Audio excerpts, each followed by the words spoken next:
Bonsoir, bienvenue sur France Info. Voici les titres de l'édition de 23h.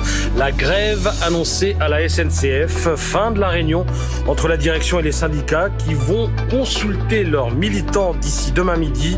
Le problème dans ce conflit, c'est que les grévistes revendiquent une forme d'autonomie, cependant que les usagers, eux, s'organisent.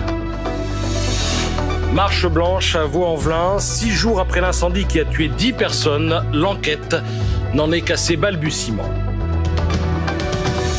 Le serpent va revenir en France. Charles Mautrage, condamné à perpétuité par la justice népalaise, va être expulsé pour raison de santé. Mais que va-t-on pouvoir en faire ici en France? L'éclairage de Pierre-Henri Bovis, avocat pénaliste.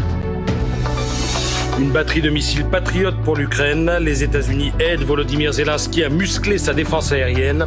Le président ukrainien est de retour dans son pays. À la SNCF, donc, fin de la réunion entre la direction et les syndicats qui tentaient de sortir, et qui tentent toujours de sortir de cette grève qui menace de transformer le Noël des Français en un monumental chaos. Selon nos informations, des propositions ont émergé de cette réunion. Elles vont être soumises à l'appréciation des militants d'ici demain midi. Le problème dans ce conflit, c'est que les syndicats semblent ne plus maîtriser grand-chose. Dès lors, les usagers s'organisent et dans ces conditions, la meilleure des solutions consiste tout simplement à anticiper et à partir un petit peu plus tôt. Regardez ce reportage de Caroline Sins.